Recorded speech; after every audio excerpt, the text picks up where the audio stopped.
when it comes to the legality of what we can and cannot post, especially in an equestrian space, and I think I'm thinking towards also naming and shaming, and I don't know if fake info falls under this or if that's a separate discussion. What can we realistically get into trouble for? So defamation, to go back to your very first question, some of the biggest issues that I deal with. So privacy infringements, particularly image-based violence, I deal with a lot of that stuff. But defamation is the one that I deal with literally every single day. So defamation, when somebody hurts your reputation. So companies can sue for defamation, individuals can sue for defamation, a dead person can't sue for defamation, or their estate can't, because the idea is that the personality rights, privacy, reputation, dignity, die with the person. But if you go online, George, and you say that Emma is just this terrible person, she's racist, she's a sexual predator, she abuses her horse, that is defamation. There are 3 requirements to defamation. The first is that it must be published. Now, here's something interesting.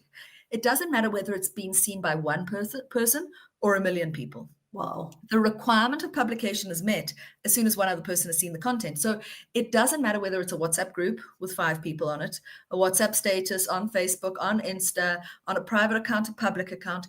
As long as one other person sees the content, it's been published.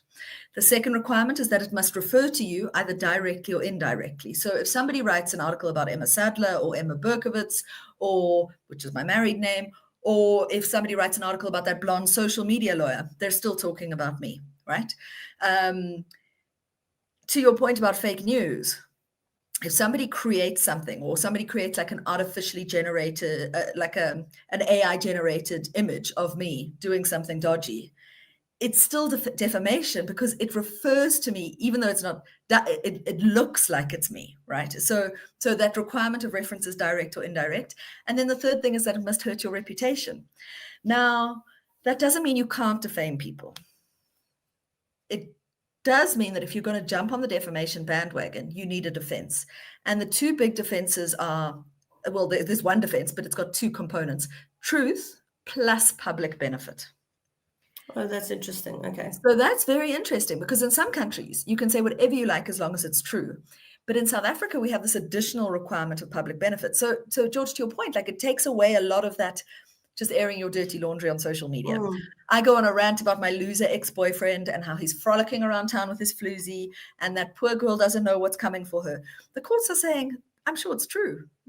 I'm sure he is a loser. I'm sure he is frolicking around town with his new floozy. But it's not for the benefit of the public. The benefit of the public is not just what's interesting to the public. It's exposing somebody doing something illegal, hypocritical behavior. So I think there, when we're talking about our sport, like I think that the more professional, the more senior is not the right word, but the real like people who are at the top of our sport, for me, have a greater duty because they're role models in our society. So I think we can hold them to a higher standard of conduct.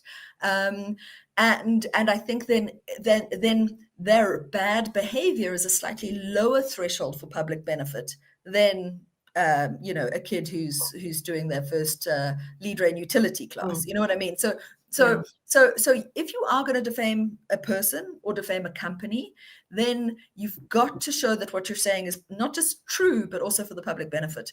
But the truth is the big thing, right? Like I can't go around saying Georgie beats up her horse unless I can prove. And this is where the onus lies. Onus is this legal word we use for duty. So the duty to prove is on the poster. So if I do a hashtag #MeToo status and I say, I went to a party and Mr. X touched me inappropriately, he's a sexual predator, then Mr. X sues me for defamation. It's not for him to show that he's not a sexual predator. It's for me to show that what I've said is true. And we are seeing so many defamation cases as a result of social media. And we're also seeing much bigger damages award, because I think that we're kind of getting the judicial recognition of how important reputation is in the digital age. You know, if I'm the victim of a campaign of defamation, harassment, bullying, and my name is completely ruined, that's going to directly impact the rest of my life, right?